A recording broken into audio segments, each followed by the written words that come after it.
गंगापुर गांव में एक घर के आंगन में एक बकरी चमेली अपने घर में आराम से सो रही थी। उसके बच्चे भूख के मारे जाग गए और उन्होंने अपनी माँ को जगाना शुरू कर दिया। वे बार बार उसे आवाजें देने लगे कि हमें भूख लगी है, माँ उठो। चमेली को यह बिल्कुल अच्छा नहीं लगा कि उसे इतनी सुबह जगाया जा रहा है और उसकी नींद खराब की जा रही है। उसने उन्हें सोने देने की जिद की, लेकिन बच्चे जिद पर उतर आए क्योंकि उन्होंने पिछली रात भी कुछ नहीं खाया था। चमेली को अनचाहे ही उठना पड़ा। वह बड़बड़ाती हुई कहने लगी कि ये बच्चे उसे चैन से सोने भी नहीं देते। जब उसने बच्चों से पूछा कि कल लाया हुआ खाना कहाँ गया, तो बच्चों ने जवाब दिया कि वे खा चुके हैं।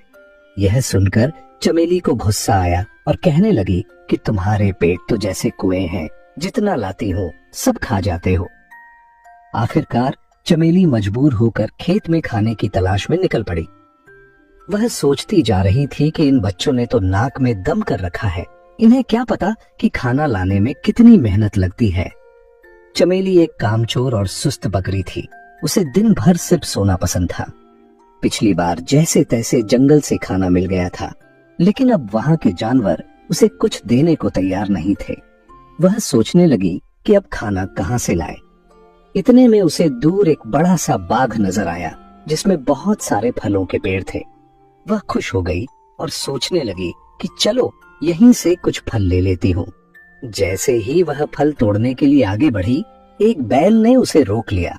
बैल ने उसे बताया कि ये फल खैरात में नहीं मिलते और अगर फल चाहिए तो कीमत देनी पड़ेगी। चमेली के पास पैसे नहीं थे। उसने बैल से रहम की अपील की और अपनी हालत बताई। बैल को उस पर तरस आया और उसने शर्त रखी कि अगर चमेली रोज बाग में पानी दे और रखवाली करे तो वह उसे रोज खाना दे सकता है। मगर चमेली ने काम करने से इनकार कर दिया और वहां से चली गई। आगे जाकर उसके पैर चलते चलते दुखने लगे। वह थक चुकी थी और कहने लगी कि थोड़े से खाने के लिए कितना चलना पड़ता है। इतने में उसे दूर एक इंसान का घर नजर आया जहां दो बकरियां आंगन में खड़ी घास खा रही थीं। चमेली ने सोचा कि ये मेरी ही जात की बकरियां होंगी, ये जरूर कुछ खाने को देंगी। वह उनके पास पहुंची, मगर वहां भी उसे साफ जवाब मिला कि यहाँ मुफ्त में खाना नहीं मिलता। इन बकरियों को रोज मालिक को दूध देना पड़ता था, तब जाकर खाना मिलता है। इतने में घर का मालिक आया जिसका नाम हरिया था। उसने चमेली से पूछा कि वह कहाँ से आई है। चमेली ने बताया कि उसके बच्चे भूखे हैं, उसे खाने की जरूरत है। हरिया ने भी शर्त रखी कि अगर वह दूध दे तो रोज अच्छा खाना देगा, मगर चमेली ने इनकार कर दिया और वहां से भी चलती बनी। थोड़ा आगे जाकर चमेली को एक खेत नजर आया जो खाली था और वहां बहुत सारी फसलें थीं। चमेली ने सोचा कि यहाँ से तो मुफ्त का खाना मिल जाएगा। उसने मौके का फायदा उठाया और खूब पेट भर के खाया और अपने बच्चों के लिए भी बहुत सारी फसल तोड़ ली। खाने के बाद वह एक पेड़ के नीचे सो गई। कुछ देर बाद खेत का मालिक चमन आया। उसने देखा कि उसकी फसल किसी ने तोड़ी है। वह गुस्से से चमेली को पेड़ से बांध देता है और इल्जाम लगाता है कि उसने चोरी की है।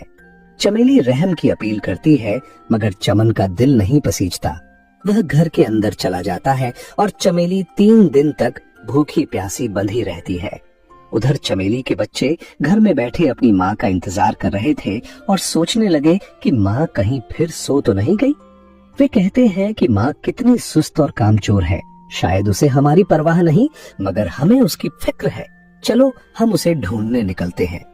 उधर चमेली बहुत कमजोर हो चुकी थी। रात के वक्त एक चूहा उसके पास आता है जो उसे पहचान लेता है। चमेली उससे विनती करती है कि उसके बच्चों का हाल बुरा है, उसे आजाद कर दे। पहले चूहा इनकार करता है, लेकिन जब चमेली उसे गणपति बप्पा का वास्ता देती है तो वह रस्सी काटकर चमेली को आजाद कर देता है। चमेली फौरन अपने बच्चों के लिए खाना लेकर घर पहुंचती है, मगर बच्चे गायब होते हैं। वह घबरा जाती है और उनकी तलाश में निकल पड़ती है। कई घंटों बाद वह दोबारा उस बैल के पास पहुंचती है जो बाग का मालिक था। वह बैल बताता है कि बच्चे 2 दिन पहले उसके पास आए थे और अपनी माँ के बारे में पूछ रहे थे, मगर जब बैल ने उन्हें बताया कि उनकी माँ एक कामचोर बकरी है तो बच्चे शर्मिंदा होकर वहां से चले गए। चमेली रोती हुई बच्चों की तलाश में हर तरफ भटकती है और चलते चलते हरिया के घर पहुंचती है। हरिया उसे पहचान लेता है और पूछता है कि वह फिर चोरी करने आई है। चमेली बताती है कि वह सिर्फ अपने बच्चों की तलाश में आई है। हरिया बताता है कि वे तीनों बच्चे उसके पास भूखे प्यासे आए थे और उसने उन्हें खाना खिलाकर रुखसत किया। वह बताता है कि खाने के बाद वे अपनी माँ की तलाश में निकले, मगर एक शेर ने उन्हें पकड़ लिया। यह सुनकर चमेली के होश उड़ जाते हैं और वह फूट फूट कर रोने लगती है। उसे एहसास होता है कि बच्चों की मौत की जिम्मेदार वह खुद है, क्योंकि उसने काम न किया, सिर्फ आराम को तरजीह दी। अगर वह उस दिन बैल की बात मानकर काम कर लेती या हरिया की शर्त मान लेती तो उसके बच्चे आज जिंदा होते। वह गमगीन होकर चमन के खेत में वापस जाती है और उससे कहती है कि वह उसे दोबारा पेड़ से बांध दे, क्योंकि वह अब जीना नहीं चाहती। चमन यह सुनकर हैरान हो जाता है, मगर उसकी सच्चाई सुनकर उसे तरस आता है और कहता है कि वह सजा नहीं देना चाहता। चमेली कहती है कि अगर सजा नहीं दी जाएगी तो वह खुद ही कहीं जाकर मर जाएगी। इतने में पीछे से बच्चों की आवाज आती है। चमेली पीछे मुड़कर देखती है तो उसके तीनों बच्चे जिंदा खड़े होते हैं। वह खुशी से बेहाल हो जाती है और उन्हें गले लगा लेती है। बच्चों को बचाने वाला चूहा बताता है कि जब उसे पता चला कि बच्चों को शेर ने घेर लिया है तो वह फौरन पहुंचा और शेर को डराकर बच्चों को बचा लाया। चमेली हरिया से कहती है कि वह अब हमेशा उसके खेत में मेहनत करके अपने बच्चों के साथ रहना चाहती है।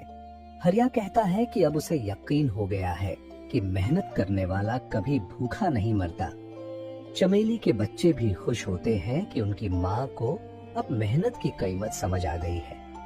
उस दिन के बाद से चमेली और उसके बच्चे हरिया के खेत में मेहनत से काम करते हैं और खुशी खुशी अपनी जिंदगी गुजारने लगते हैं।